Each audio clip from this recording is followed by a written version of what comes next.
And now, ladies and gentlemen, please welcome Deputy Commissioner for Policy, New York City Department of Transportation, Michael Replogle.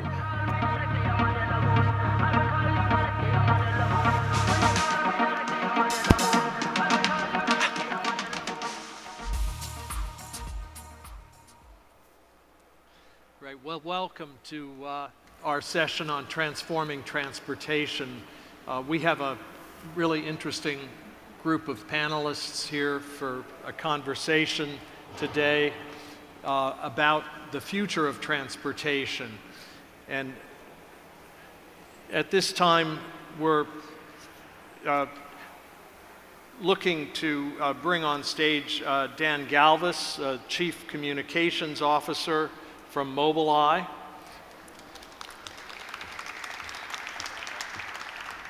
And Scott Corwin, the Managing Director, Future Mobility Leader, Deloitte Consulting.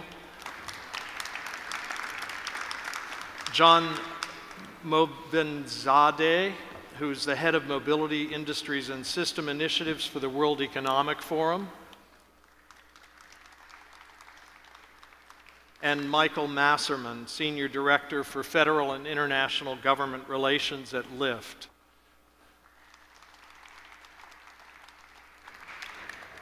So we're in a time now when there's a growing consensus that surface transportation is facing major changes as information and communication system technologies transform how we manage and operate and interact with surface transportation. This is reshaping how we travel and our expectations for our mobility system. There are several key forces that are affecting this transformation. The rise of the sharing economy, which is disrupting entrenched industries like medallion taxi cabs, the car rental business, and the hegemony of individual car ownership and bike ownership. There's the growth in the use of technologies that supports more automated and connected vehicles. There's the related growth in personal communication devices that increases the availability of real-time information about transportation system choices and network performance.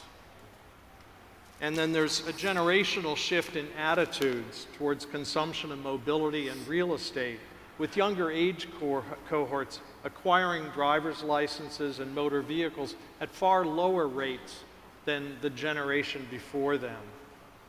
And the new generation spending far more time online and far less time shopping and cruising the suburban malls of our country. For many, it's a hip time and to be walking, to be biking, to be taking transit. This is changing how we relate to cities and the places we live and how we move about them. Here in New York City, we're following these developments with great interest.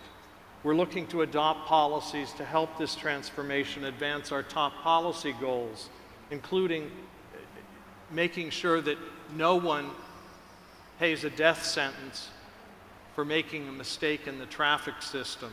We call that Vision Zero, and it's the centerpiece of our transportation policy.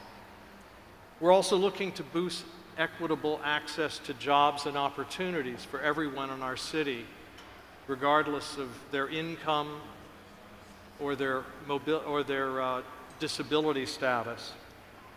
And we're also looking to achieve a low-carbon economy, to achieve an 80% reduction in greenhouse emissions by 2050 from 2005 levels. Our city's conducting the largest connected vehicle pilot program anywhere in America. And in the last month, we've announced a pilot program to encourage car sharing through designation of on and off-street parking spaces, and in a new electric vehicle charging initiative. Our New York City Automated Vehicle Working Group is developing a framework to help guide city policies. Today, we're going to talk with several leading experts on the transportation transformation that lies in front of us.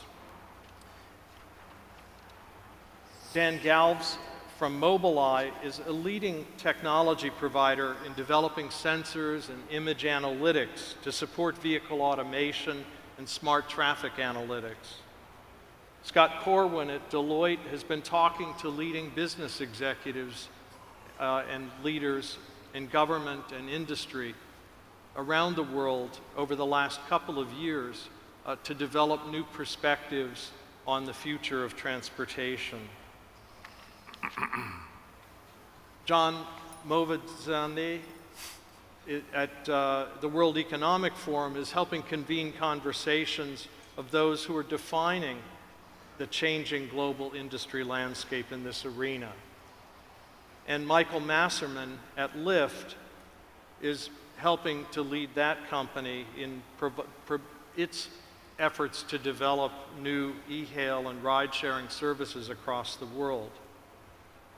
So I'd like to start with Dan at Mobileye and ask, what do you think is the timeline for fully autonomous vehicles? And what can we expect to see along the path? Okay, thanks, Michael.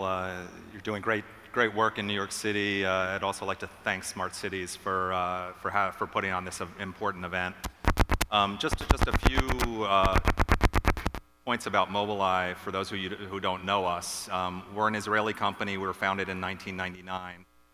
We develop software that takes raw camera data and turns it into usable information for a car.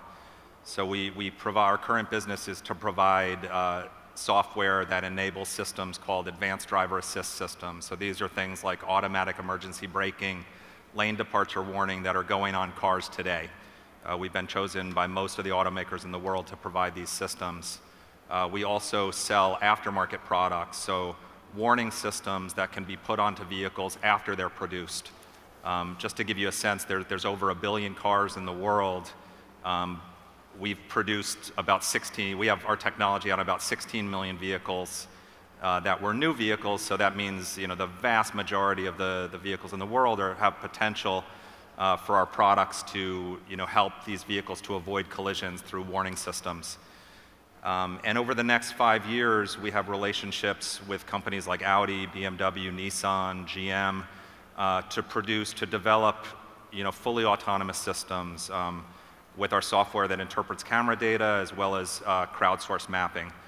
So we're in a good position to answer this question. I think the first thing I'd say is anybody who tells you that it's right around the corner, fully autonomous vehicles that can drive anywhere, probably doesn't know what they're talking about. This is not something that's going to be a light switch moment.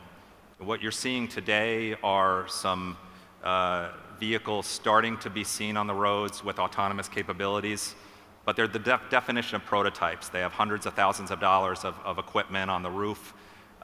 They're produced on kind of dedicated assembly lines.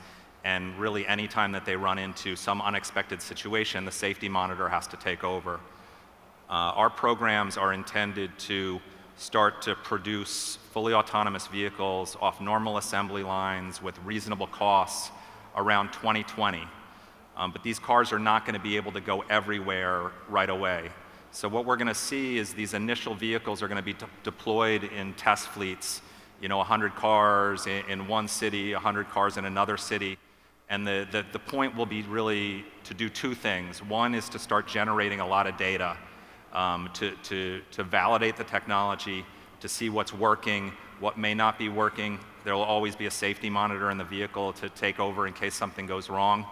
And also to pick up consumers, to pick up normal citizens and let them get a taste for this technology, get educated about the technology while they're comfortable that there's somebody in the driver's seat.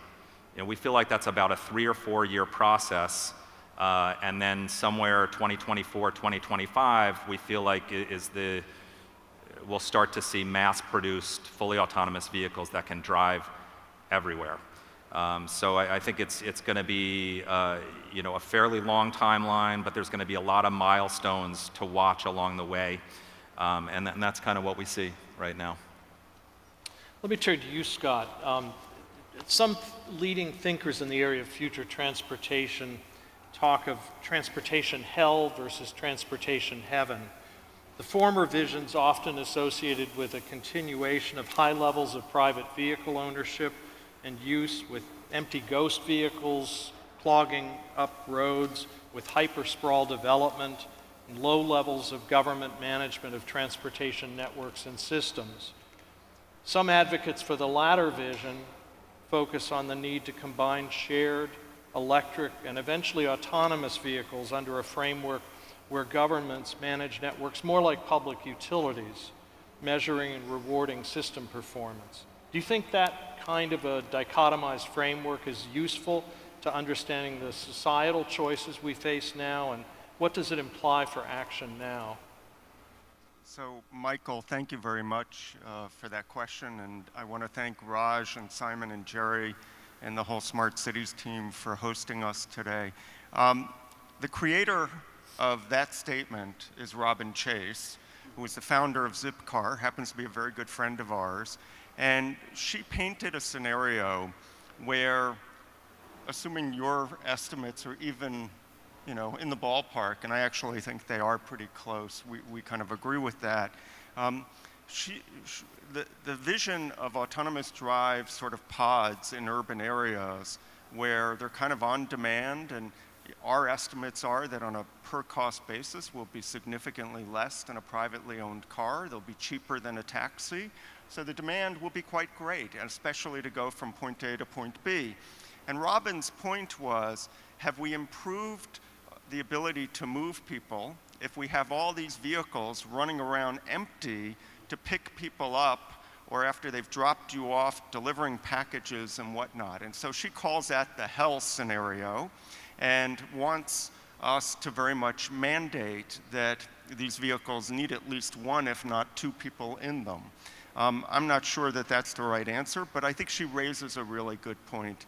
I think what you will see is, in our work, we sort of posit that there are going to be 4 future states that are emerging. We will continue to have driver-driven vehicles for the time being until we begin to scale up sort of shared autonomous vehicles. We're going to continue to see the rise of Mike's company and the work that they're doing at Lyft and some of their maybe not as illustrious competitors. But then eventually, as these pods begin to take hold, our adoption view is it will happen in cities. And maybe it won't happen in New York first because of the complexities, but it will happen in sort of secondary cities that you can manage the variables a little more. And you'll begin to sort of see us go from pilots that get scaled to more commercialization. And it won't be ubiquitous. And I do think it's a long time before you end up with personally owned AVs that are as common as sort of personally owned shared. So the scenario has, like all things, elements of truth to it. But I think it's an extreme picture. And I think the other part of the story, when you really think about what's going on in mobility, is that all of this technology, the rise of shared, the rise of AVs, is actually leading to a world where we'll get to sort of more seamless intermodal transportation and enable people who live in really crowded urban areas where the population is increasing to be able to get from point A to point B faster, safer, cheaper, more tailored to the way that they want. And we have a long ways to go for that system to happen. Michael and I spent some time talking about this yesterday, and maybe in our time today we'll get a chance to pick up more on that. Great. Do you think, though, that governments need to be proactive in starting to manage and regulate the way in which this industry unfolds? Do we need to make progress on pricing roads before we can have too many automated vehicles on them? Or, is this a thing where the laissez faire system might work out for us? Well, so there's a big raging debate, and I know you guys are on one side of it, and there's one of your prime competitors is on the other side, that, are we going to sort of linearly get there through more increased adoption of driver-assisted technologies? Google has decided and decreed, and it's public knowledge, that they don't believe that the driver can be in the loop and that you have to get the driver out of the loop. Because they don't believe that at the moment that something happens, the driver will be able to re-engage. And so they're going straight to stage 4 or stage 5 levels of autonomy, depending upon which definition you use. Now that raises the bar on the standard, and I think, Michael, you have to allow a certain amount of testing in different environments. The only way we're going to get there is to be able to do that, and it needs to be controlled environments initially, and sort of open up more and more possibilities. The good news is, with your technology and with Google's technology, there really haven't been the nightmare scenarios that people talk about. The technology is actually really quite good. And look, I was in Mobileye's technology a few weeks ago in Jerusalem. I was with Google just 10 days ago in their AV. I've been in half a dozen of them. After a very short period of time, you get very comfortable in trusting the technology in terms of how it's getting there. So I think we have to be very careful about over-regulation, right? And the role of the city has to be, how do you encourage innovation but protect safety? And we have this issue of different levels of regulation at the national level, state level, and local level. The worst thing that could happen is we have a patchwork of all these different regulations. And so the Department of Transportation under Secretary Fox, and this will be my last comment, he basically put in place a set of guidelines to encourage states and cities in terms of the way this would go to avoid that patchwork.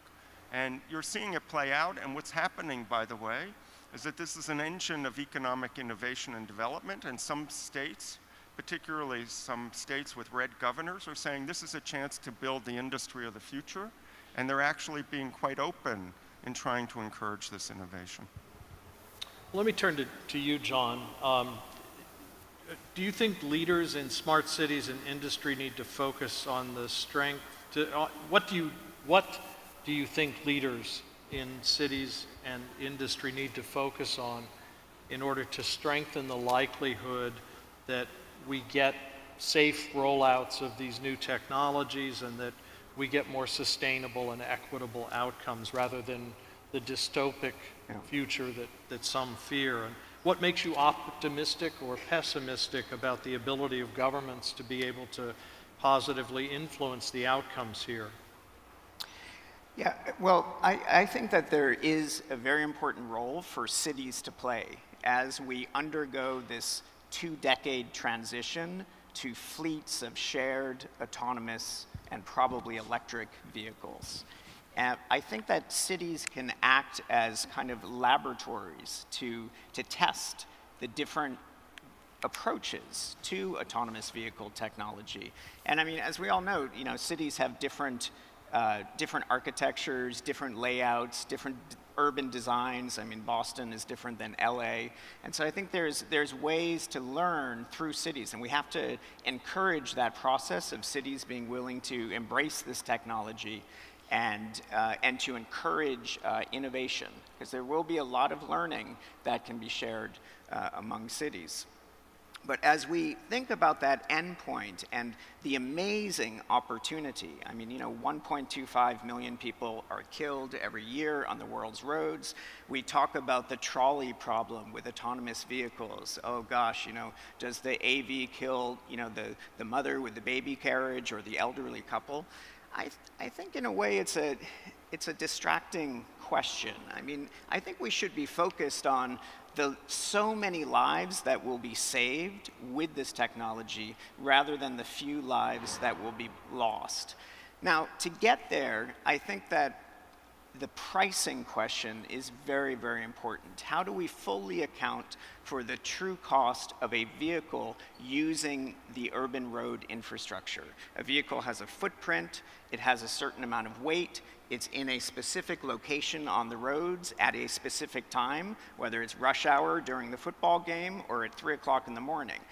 The good news is that, of course, with all of this great technology, we can solve for that now. I mean, Lyft is very much in this space of understanding what the true price is of moving people. And I think if cities can get that formula right, there's a very important role for them to play to encourage achieving this autonomous vehicle heaven that we're all striving for. Just one other quick point. In our work that we've done at the World Economic Forum, in working with cities, it's absolutely clear. We've been in the city of Boston for almost a year now. It's absolutely clear that it's not a question of public transportation versus, this newfangled autonomous vehicle heaven vision that may exist. It's absolutely clear that there has to be an integration, to use Scott's word, between public and autonomous. And I think being able to enable that integration through enabling the flow of data, through the creation of platforms, is absolutely key in being able to realize the vision of the heaven that we all seek. But how do we, you mentioned that pricing is really going to be important as a way of managing this evolving new mobility. But our governance structures are caught up often in a wave of populist negativity towards paying for road use. Right. And how do we overcome that in the wake of a long history of failed efforts to try and move towards a managed road framework that involves time and place-based road user charging? I mean, that is a tremendously huge challenge. And every country has, I think, a unique culture in thinking about mobility as a public good, or roads being a sort of public free service. In this country, people are not so willing to pay for the usage of roads. So you also have these cultural differences. How to overcome that is, I think, an incredible challenge. I think if people can realize the vision that the new system could offer, the vision of those benefits, of being able to really move throughout a city in a much more efficient manner and to improve the quality of life of the city, if somehow that vision can get out there and people can understand what that vision is, then I would hope that ultimately citizens would embrace that vision. Yeah. Well, let me pick up Michael Masserman. I mean, Lyft is at the leading edge of trying to develop shared mobility as part of developing its e-hail mobility services. How do you see the evolution of this industry happening? How much emphasis do you see coming on the shared part versus the sort of e-hailed part of this industry? And ultimately, recognizing that automation of vehicles offer the promise to reduce the cost of transportation substantially, how do we deal with the labor impacts of that? What should we be doing now to anticipate and address proactively the labor impacts of automating vehicles? Sure. Well, first off, thank you, Michael. Thanks to the Smart Cities team for a great event. First off, the transportation hell and heaven question I think is very relevant to our vision of the future, because we don't envision a future of everyone sitting in pods by themselves. We envision a future of shared electric autonomous network, right? We believe that through a network like Lyft, you're actually going to be able to deploy autonomous vehicles in a safe, efficient, and really important, affordable manner. So, when autonomous comes, it's going to be very, very expensive. The only way people are really going to be able to experience it is through a network like Lyft. And, when we started out, the question was, would people share rides? The answer was yes. Then the question was, would people start sharing rides with strangers through Lyftline? So just by show of hands, how many people here have actually tried Lyftline? Okay, quite a few people. It's 50% of all of our rides in New York now are Lyftline. But the question I think we're asking ourselves as well is that 76% of commuters in America are still riding in cars by themselves. That number is 50% here in the US. So you asked the question about what can government do. I think there are three things that we can do together. One is dynamic smart lanes. So if there's a lane that if you have 3 or more people in your car, it's free. If not, there's market-based pricing. Those dollars go back into infrastructure. 2, commuter tax benefits. We're talking about tax reform in DC right now. It's actually, you don't have a tax benefit if you use ride sharing like Lyft or Lyftline. And 3, we talked about integrating public transit. First and last mile issues are huge all over the US. Here in New York, people live pretty far from public transit in the suburbs. What if instead of those people driving to work by themselves, they were taking shared rides? or they were taking shared rides to public transit, right? And we're seeing now transit agencies that are actually offering subsidies in places like Colorado for people to take Lyft line to the public transit instead of actually driving by themselves. So I think there are ways to integrate. There are ways to think about pricing. In terms of the labor question, look, our drivers are the lifeblood of Lyft. They're the reason that we are where we are now. And I think that there's a way to transition in an ethical and transparent manner. This technology is coming. I think drivers are aware it's coming. At Lyft, we'd much rather be Netflix than Blockbuster. But we believe that we have a role and responsibility to do it in a socially conscious manner. And that means talking about things like portable benefits. It means talking about things like ACA and how a lot of our drivers rely on ACA. It means partnering with entities like Honest Dollar that are doing portable benefits for retirement benefits. So we think that we absolutely have a role and responsibility here. And we think that there's going to be a lot of stakeholders, and those of us in the private sector need to step up and need to start talking about this, I think, in a transparent manner.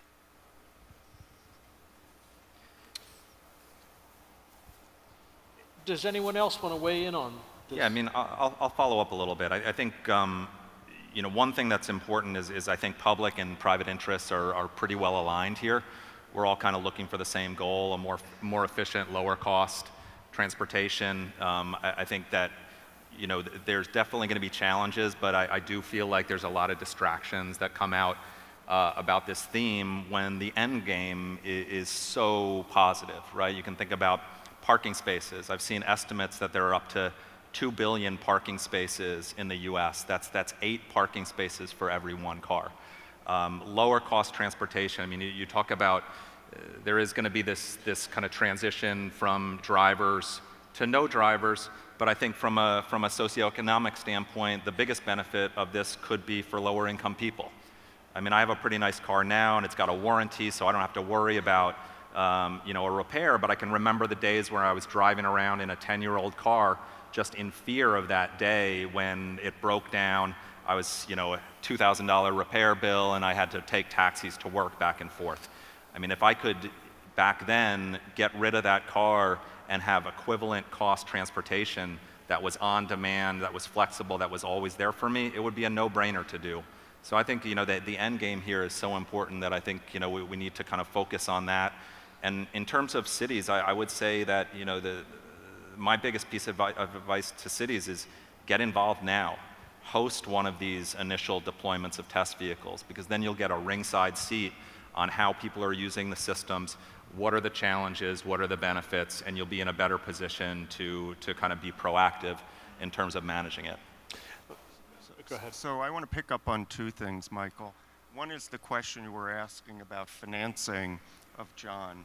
And one of the interesting statistics in the United States is that the public sector earns $250 billion in tax revenues from gas taxes, parking fees, registration fees, sales taxes, traffic enforcement from the passenger automobile.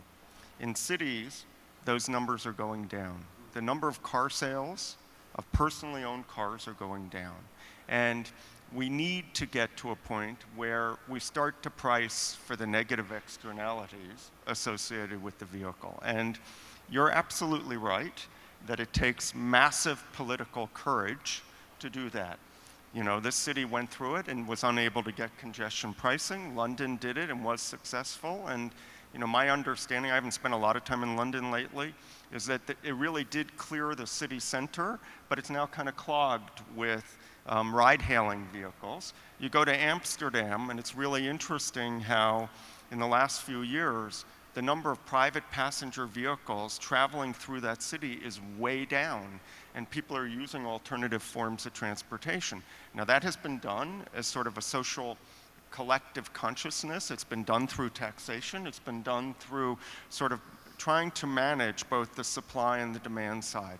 And I think that's what's really the most interesting part of where we're heading now, is the experiments with the things that Mike talked about that Lyft is doing in shared, or what Chariot's doing with on-demand shuttles in San Francisco, you know, the bike systems that exist. We're beginning to see a little more pliability on the supply side of mass transit and transportation in urban areas. And the flip side is we're now getting greater transparency through big data and understanding of demand patterns. And if you could inject a system that allows you to start to price for these things the way that they need to be, well, guess what? We get greater equilibrium between supply and demand, and we begin to be able to move more people. And the hard reality that people have to accept, and as someone who's lived in New York for 40 years, we're not going to build another Second Avenue subway. There is no Robert Moses to build more highways. There isn't an infrastructure solution to go from 8 million to 9 million people who live in this city. So we have got to find creative, digitally based solutions with innovation to make that happen. And they have to be sustainable, and they have to be green, and they have to afford all the things that we're talking about in terms of access and equity for people. That's a tall order, but it's an imperative, and it gets to the heart of what a smart city and the quality of life is about. Well, I think several of you have touched on this intersection with public transportation. And I think, Mike, you talked about shared ride mobility as a feeder to public transportation. I know there have been also some recent studies suggesting that the rise of e-hail services is potentially eating into bus ridership, for example, here in New York City, where our bus ridership's been falling in part because traffic speed, the buses are stuck in traffic, and the price of the services by e-hail, especially with the pooled services, is now competitive with that of a bus fare.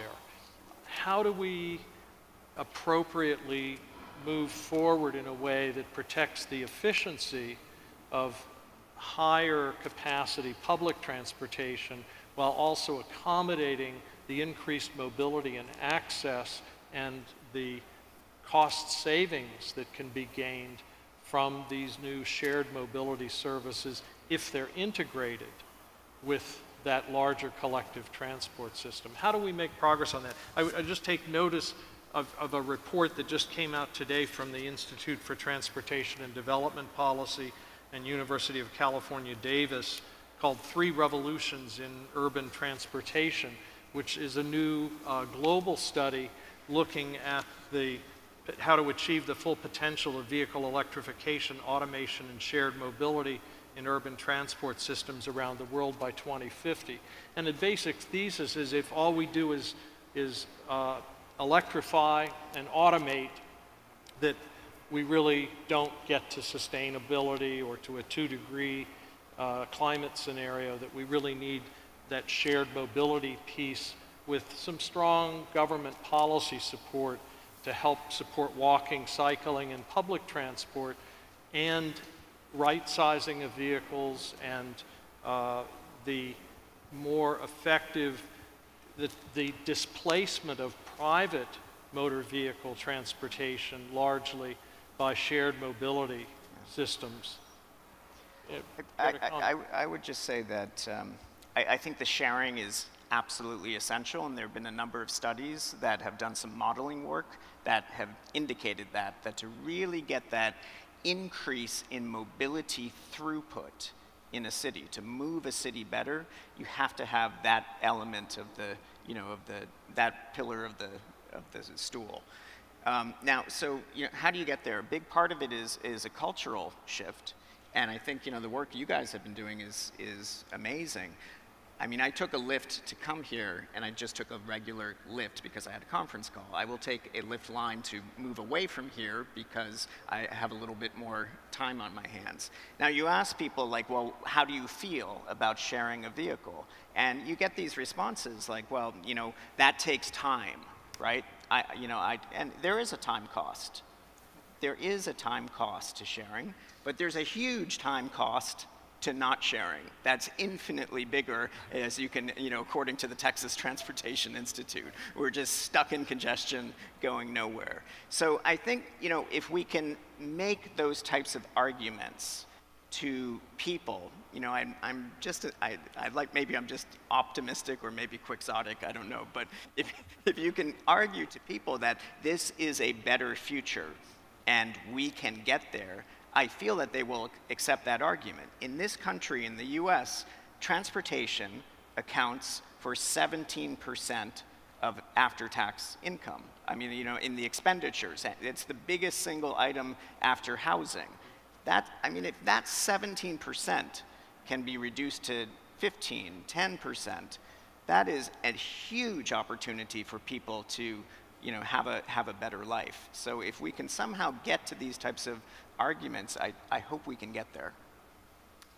And that 17% can go to things that aren't insurance or aren't parking or aren't maintenance of your car. Absolutely. And much more efficiently by using these shared networks of fleet vehicles that, you know, take care of all of that as part of the price for transportation. Yeah, and I think, look, for us, it's about being a player in this broad mobility as a service game, right? It's about government saying, we don't want congestion on our roads, and we have to figure out how to stop these single occupancy vehicles. And that's public transit. That means more walking and biking and access to ride sharing. And I think when it comes to public transit, we see ourselves as complementing public transit, but there's some bus routes that may be inefficient, some late night bus routes that aren't being utilized. And places like Orange County are actually now swapping out certain bus routes and subsidizing ride sharing entities to do those types of transportation services. And we're actually testing a function called Lyft Shuttle, which is, would you actually walk 2 blocks to a fixed route if it's a lot cheaper? Because we all know this, we're making these choices every day. We're driven by affordability, reliability, and efficiency. I'm making these choices in the morning in San Francisco. Am I gonna jump on public transit? Am I gonna take a Lyft line? Am I gonna drive?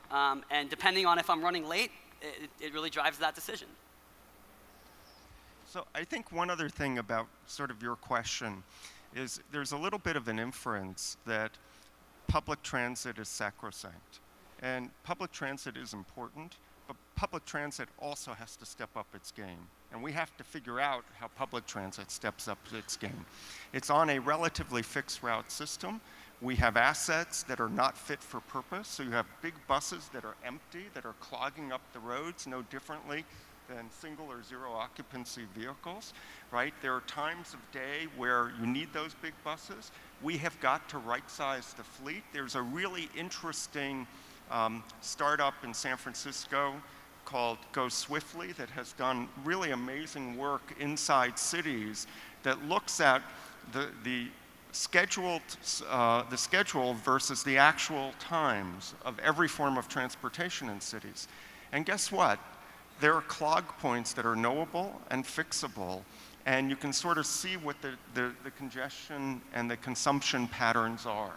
And so in parallel, we have to figure out how to do that. There was a great article in the Times on Monday, getting to John's point about throughput.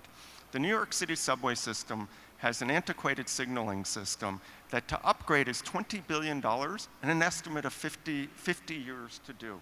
If we're ultimately going to achieve the vision we're talking about, that's a non-starter. Like, we've got to figure out where the $20 billion is going to come from. We got to figure out the governance model, and we got to do it within a decade at the most, right? Otherwise, you've got a system that is getting more and more decayed, further behind, and isn't a viable alternative.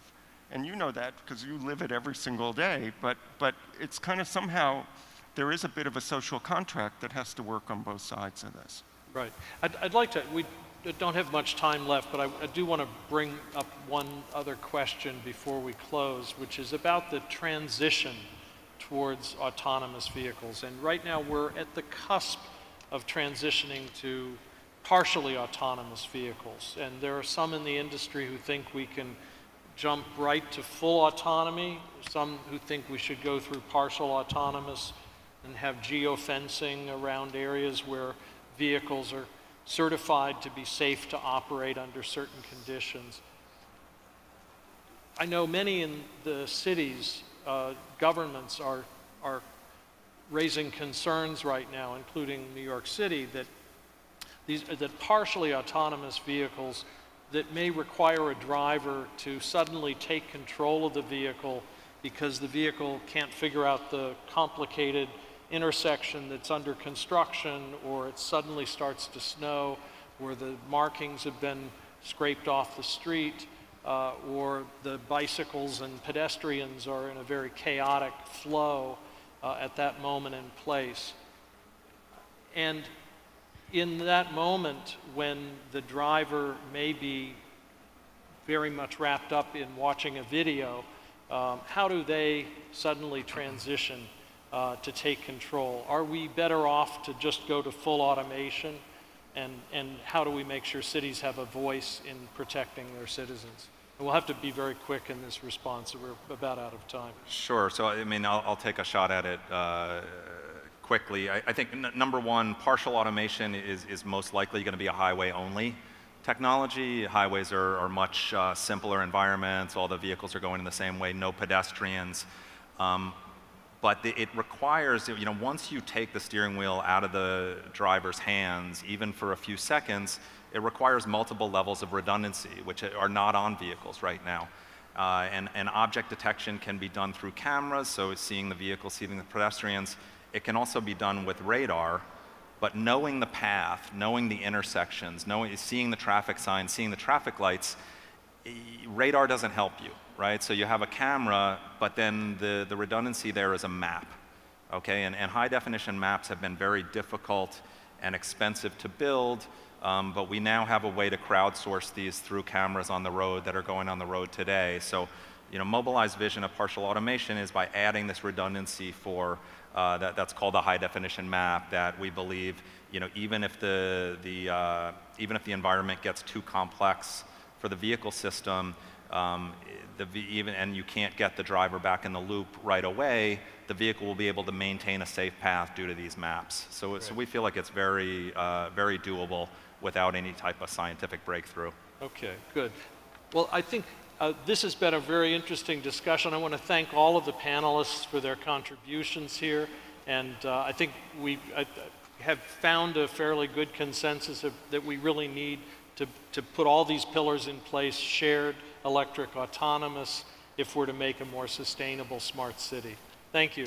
Thanks, Michael. Thanks a lot.